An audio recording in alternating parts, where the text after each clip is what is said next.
Terima kasih Anda masih menyaksikan Metro Siang kali ini bersama saya Febri Rahmat, dan pemirsa, pemilu 2024 sudah semakin dekat dan nampaknya cawe-cawe Presiden Jokowi juga semakin terlihat. Bahkan Presiden pun mengakui dirinya cawe-cawe untuk pemilu tahun depan dengan alasan untuk bangsa dan juga negara. Tapi di sisi lain atau di sisi yang sama, Istana memperjelas bahwa cawe-cawe Presiden salah satunya karena ingin pemimpin selanjutnya melanjutkan sejumlah mega proyek atau proyek yang strategis yang belum dirampungkan oleh Jokowi di tahun 2024 nanti. Jadi, apakah cawe-cawe demi bangsa dan negara adalah dalih untuk meneruskan legasi? Kita akan ulas selengkapnya. Nah, kita akan lihat dulu pemirsa apa saja proyek-proyek strategis nasional yang digagas di era Presiden Joko Widodo, dan kami mencatat ada 3 proyek besar, yaitu yang pertama ini merupakan pemindahan ibu kota negara atau IKN Nusantara dari Jakarta ke kawasan di Kalimantan Timur. Kemudian ada kereta cepat Jakarta-Bandung atau kereta cepat Indonesia-China KCIC yang hingga hari ini juga masih belum selesai dengan anggaran yang terus membengkak hingga triliunan rupiah. Dan juga terkait dengan kendaraan listrik yang menjadi ambisi dari Presiden Jokowi yang menelan anggaran untuk subsidi dan juga insentif yang ternyata tidak tepat sasaran karena sasarannya untuk UMKM tapi nampaknya hanya dinikmati oleh orang kaya. Ini merupakan 3 proyek strategis nasional di era Presiden Joko Widodo yang ini dikhawatirkan sendiri oleh Presiden tidak akan berlanjut di tahun 2024 nanti jika pemimpinnya bukan di lingkup dari istana. Kita akan lihat lebih detail lagi terkait dengan IKN Nusantara. Mulai dari biaya dan juga pendanaannya, total anggaran yang dibutuhkan untuk membangun IKN Nusantara adalah mencapai 477 triliun rupiah. Dan duit sebanyak ini akan digunakan secara khusus untuk membangun infrastruktur di IKN Nusantara. Dan ternyata dana sebanyak itu nantinya akan bersumber dari sejumlah hal, yakni mulai dari APBN, karena tentu saja ini merupakan mega proyek dari pemerintah pusat, kemudian juga dari BUMN dengan metode berupa pembiayaan dari ekuitas dan juga obligasi korporasi ataupun dana crowdfunding dan juga bisa dari dana filantropi dan juga CSR. Tapi proyek IKN Nusantara ini pemirsa yang digadang-gadang bisa mendatangkan banyak investor, malah kenyataannya belakangan hingga kini ada sejumlah investor yang mundur untuk proyek IKN Nusantara. Sebut saja salah satunya adalah SoftBank yang tidak bertemu kata sepakat dalam perundingannya untuk menginvestasikan dana di IKN Nusantara, sehingga SoftBank cabut dari daftar investor yang akan masuk di IKN Nusantara. Ini tentunya menjadi polemik tersendiri dalam pembangunan IKN Nusantara. Padahal dengan anggaran yang luar biasa fantastis. Ditambah lagi dengan sejumlah investor yang mundur. Artinya harus ada investor lain yang menggantikan atau mau tidak mau bisa saja akan kembali membebani APBN. Padahal angka anggaran IKN bobotnya jauh lebih tinggi jika dibandingkan dengan nilai anggaran untuk bidang lainnya. Kita akan bandingkan dengan anggaran kesehatan. Pada anggaran untuk program prioritas di tahun 2024, bidang kesehatan ini mendapatkan dana sebesar 200 triliun rupiah. Sementara IKN ini lebih dari 2 kali lipat anggarannya, yakni mencapai 477 triliun rupiah. Dan untuk ketahanan pangan masyarakat seluruh Indonesia, sekali lagi ini porsinya justru lebih sedikit dengan IKN, yakni totalnya hanyalah 124 triliun rupiah saja. Artinya hampir 4 kali lipat lebih banyak anggarannya dibandingkan dengan anggaran dari IKN Nusantara. Ini merupakan sebuah angka yang cukup timpang dan juga jomplang antara IKN dan juga kesehatan dan juga IKN dengan ketahanan pangan. Jadi yang lebih penting mana? Apakah kesehatan ataupun ketahanan pangan Indonesia atau melanjutkan proyek IKN Nusantara? Nah, selain dari proyek IKN Nusantara, ada lagi proyek yang nampaknya ini juga masih menjadi kekhawatiran yang nampaknya belum kelihatan juga kapan akan selesai. Ini adalah proyek kereta cepat Indonesia-China atau yang biasa juga kita sebut sebagai kereta cepat Jakarta-Bandung. Nah, kita akan pindah sekarang dari IKN Nusantara menuju ke kira-kira proyek kereta cepat Indonesia-Bandung. Seperti inilah. Dan awal mulanya proyek ini direncanakan akan dikerjakan oleh Jepang. Namun Jepang menginginkan ada jaminan dari APBN. Kemudian hal ini justru membuat Indonesia berpikir-pikir lagi dan akhirnya menjatuhkan pilihan proyek ini digarap oleh Tiongkok karena Tiongkok tidak menjanjikan untuk menggunakan APBN dan akan memberikan pinjaman untuk suntikan dana di proyek KCIC ini. Tapi proyek ini pun bisa dibilang mangkrak akhirnya karena gagal rampung pada tahun 2019.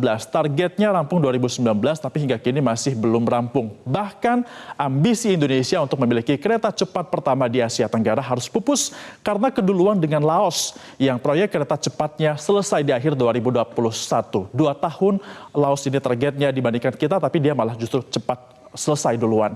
Biaya kereta cepat ini pun semakin melonjak. Terakhir di tahun 2021 anggarannya adalah sebesar 113 triliun rupiah. Bertambah lagi di tahun ini yakni sebanyak 18 triliun rupiah sehingga kini totalnya mencapai 131 triliun rupiah. Yang awalnya ini merupakan B2B atau business to business, malah ujung-ujungnya Tiongkok ini meminta dana dari APBN dan tercatat sudah 2 kali suntikan APBN dikeluarkan untuk kereta cepat ini. 4,3 triliun rupiah pertama dikeluarkan di tahun 2021 karena untuk menyelamatkan proyek ini. Dan di tahun 2023 kembali ada suntikan keluar dari APBN sebesar 3,2 triliun rupiah. Nah, kalau kita lihat dari sisi anggarannya, lagi-lagi ambisi KCIC ini pun juga tinggi dibandingkan dengan beberapa program prioritas lainnya. Kita lihat kembali di ketahanan pangan, di mana untuk ketahanan pangan ini angkanya adalah sebesar 124 triliun rupiah, sementara KCIC sedikit lebih tinggi yakni 131 triliun rupiah. Dan untuk anggaran kesehatan ini hanya lebih berat 80 triliun rupiah dibandingkan dengan KCIC, di mana kesehatan di angka 200 triliun rupiah dan KCIC 131 triliun rupiah. Sekali lagi ini masih angka yang cukup tinggi hanya untuk di tahun 2024 saja ataupun 2023 ini, dan ini masih belum tahu kejelasannya bagaimana karena memang ada begitu banyak permasalahan di KCIC ataupun dalam proses pembangunannya.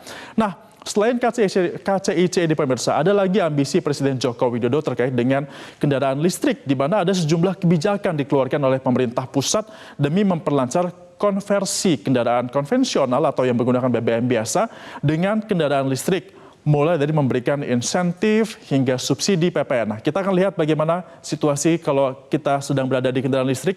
Ini seperti ini pemirsa.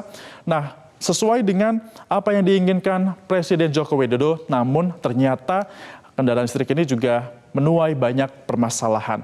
Karena harga kendaraan listrik yang cukup mahal, justru ini membuat subsidi PPN dan juga insentif yang diberikan tidak tepat sasaran. Yang awal mulanya untuk UMKM, membantu proses perekonomian masyarakat menengah ke bawah, tapi ujung-ujungnya hanya golongan menengah atas atau orang kaya saja yang menikmati. Padahal ini subsidi sudah dianggarkan dan juga nampaknya UMKM tidak begitu membutuhkan kendaraan listrik.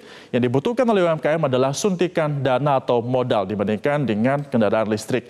Dan pada akhirnya bisnis ini hanya menguntungkan produsen-produsen saja yang menciptakan ataupun merakit kendaraan listrik dan juga mendatangkan ke Indonesia. Padahal untuk 2 tahun ke depan setidaknya di lini motor listrik ada alokasi khusus dari penerimaan pemerintah sebesar 7 triliun rupiah untuk memberi subsidi di motor listrik. Artinya subsidi ini tidak tepat sasaran, tapi kalau misalnya kita bayangkan 7 triliun rupiah ini digunakan untuk memberikan suntikan modal kepada UMKM, nampaknya ini akan jauh lebih bermanfaat dibandingkan dengan memberikan subsidi terkait dengan kendaraan listrik yang tidak tepat sasaran. Harus ada evaluasi dari pihak pemerintah. Dan pemirsa, pada akhirnya cawe-cawe presiden dalam pemilu 2024 untuk bangsa dan negara atau untuk melanjutkan legasi Presiden Joko Widodo ini masih menjadi pertanyaan. Karena ada beberapa statement yang sudah dikeluarkan oleh pihak istana pun bahkan ini mengatakan Presiden jelas sekali ingin selanjutnya atau pemimpin selanjutnya melanjutkan beberapa proyek termasuk IKN dan juga kendaraan listrik. Ini dikatakan langsung oleh pihak istana beberapa hari yang lalu dan juga dikatakan memang cawe-cawe dari presiden ini dilakukan untuk dapat harapan melanjutkan proyek-proyek ini pun dapat terus dilakukan. Apalagi kami juga mencatat hingga saat ini tercatat masih ada 58 proyek strategis yang masih belum rampung, termasuk kereta cepat atau KCIC yang akan menghubungkan Jakarta Bandung. Sampai dengan saat ini masih belum rampung dan juga masih menjadi permasalahan bagaimana cara mempercepat dan juga menyelesaikannya di tahun 2024 mendatang. Artinya Presiden Joko Widodo ini ingin bahwa mega proyek yang ia canangkan tetap berlanjut, tidak mangkrak dan menjadi catatan buruk di akhir masa jabatannya di tahun 2024 nanti. Sehingga nampaknya cawe-cawe dari presiden ini masih dipertanyakan apakah benar untuk kehidupan bangsa dan juga negara atau memang ada legasi khusus yang akan didelegasikan kepada pemimpin baru untuk dapat melanjutkan proyek, sehingga nampaknya perlu jika pemimpin ke depan ini masih orang lingkup di dalam presiden sedang menjabat saat ini. Kita lihat apakah nanti ini ke depan akan menjadi salah satu tolak ukur dalam bagaimana cawe-cawe presiden ini semakin meluas dan juga mempengaruhi bagaimana demokrasi kita di tahun 2024 mendatang. Yang diharapkan oleh masyarakat adalah demokrasi yang adil dan juga jujur tanpa ada campur tangan dan harus rakyat yang memilih.